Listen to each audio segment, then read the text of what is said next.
दिसंबर 1998, जगह कोलंबिया का बोगोटा शहर, यहाँ की एक जेल से खूंखार कैदी तकरीबन 16 साल बाद रिहा होता है। पुलिस को लगता है कि ये सजा पूरी करने के बाद शायद ये अब कभी अपराध की दुनिया में लौट कर ना जाए, लेकिन ये सोच गलत थी। वो फिर अपराध की दुनिया में उतरता है और इस बार पुलिस भी उसे पकड़ नहीं पाती।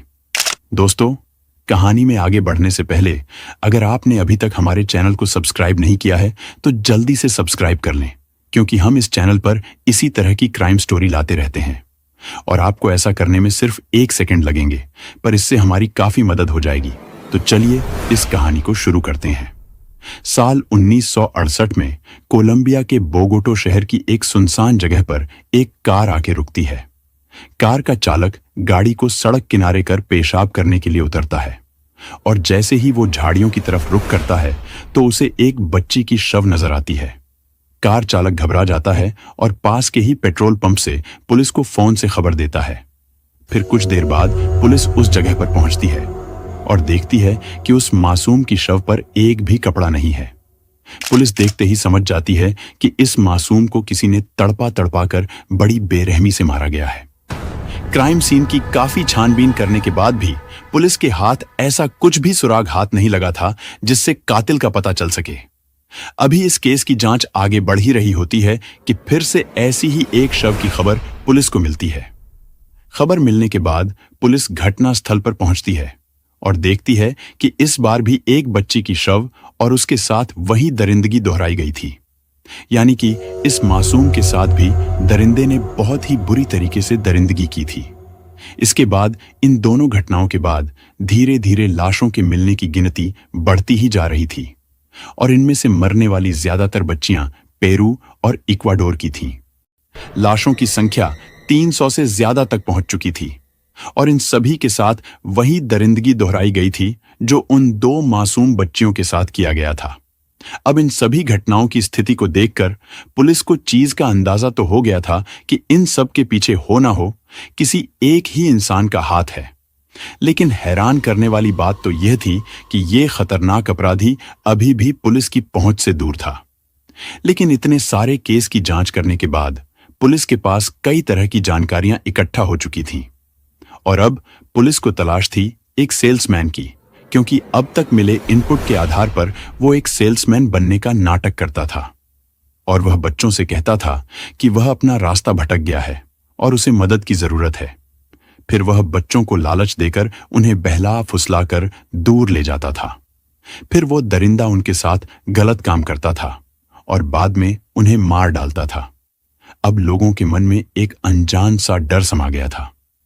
लोग घरों से अपने बच्चों को बाहर निकलने नहीं देते थे, यहां तक कि स्कूल भी नहीं भेजते थे। पुलिस के साथ साथ वहां के नागरिकों के मन में इस सीरियल किलर के नाम का डर समा चुका था। कोलंबिया में यह कातिल दी मॉन्स्टर ऑफ दी इंडीज नाम से कुख्यात हो गया था। इधर इस सीरियल किलर को गिरफ्तार करने के लिए सर्च अभियान जारी था। इन वारदातों के 10 साल बीत चुके थे, लेकिन कातिल पुलिस की पकड़ से दूर था। फिर मार्च 1980 को एक छोटी बच्ची के अपहरण की कोशिश करने के दौरान एक शख्स को लोगों ने धर दबोचा और पुलिस के हवाले कर दिया। जब पुलिस इससे कड़ाई से पूछताछ करती है तो ये शख्स अपने जुर्मों के सारे राज उगल देता है। इस शख्स का नाम था पेड्रो लोपेस और इसने 103 लड़कियों को मारने की बात कबूल की, जिनमें से लगभग 100 शव पुलिस ने बरामद कर लिए। इसने 300 से ज्यादा यौन उत्पीड़न और गला घोंटने की बात भी कबूल की। अब यह नहीं मालूम कि इनमें से कितने लोग बच गए और कितने मर गए। साल 1981 में इसे सजा हुई, लेकिन 16 साल जेल में अच्छे बर्ताव के कारण 1998 में जेल से बाहर आ गया। लोगों को लगा कि पेड्रो लोपेज अच्छे बर्ताव की वजह से जुर्म की दुनिया से बाहर आ गया, लेकिन अब यह शख्स और भी ज्यादा खतरनाक हो चुका था। जेल से रिहा होने के बाद इसके अपराधों का सिलसिला कम नहीं हुआ और साल 2002 में कोलंबियन पुलिस ने मर्डर के केस में उस पर वारंट जारी किया, लेकिन वो पुलिस के हाथों नहीं लगा। उसे पकड़ने की पुलिस की हर कोशिश नाकाम साबित हुई और आज तक वो पुलिस की पकड़ से दूर ही है।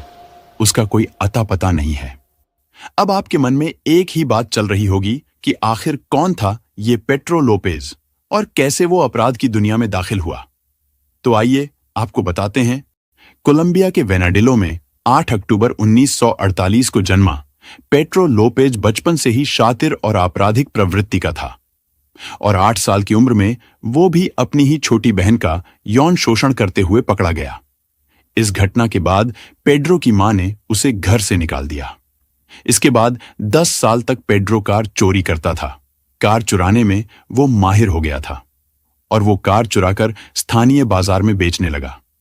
लेकिन उस वक्त तो वो पकड़ा गया था और कुछ समय के लिए जेल भी गया। जेल से बाहर आकर वो फिर से वही काम करने लगा, लेकिन कत्ल जैसी वारदातों को अंजाम उसने बदले की भावना में आकर देना शुरू किया। जब कई साथियों ने इसके साथ बदसलूकी की तो इसने उनसे बदला लेने के लिए उनकी कत्ल कर दी और बचपन में अपने साथ हुई उस घटना को पेड्रो कभी भूल नहीं पाया और आगे जाकर इस सनकी ने बच्चियों के साथ यौन शोषण और उनकी हत्याएं करने लगा। हालांकि अब वो जिंदा है या नहीं, इसके बारे में कोई पुख्ता सबूत किसी के पास नहीं है, लेकिन उसकी मां का मानना है कि वो शातिर अपराधी आज भी जिंदा है। दोस्तों, इस घटना को सुनाने का उद्देश्य किसी का दिल दुखाना नहीं है, किसी को परेशान करना नहीं है, बल्कि आपको जागरूक करना है। और इसी के साथ हम आपसे विदा लेते हैं।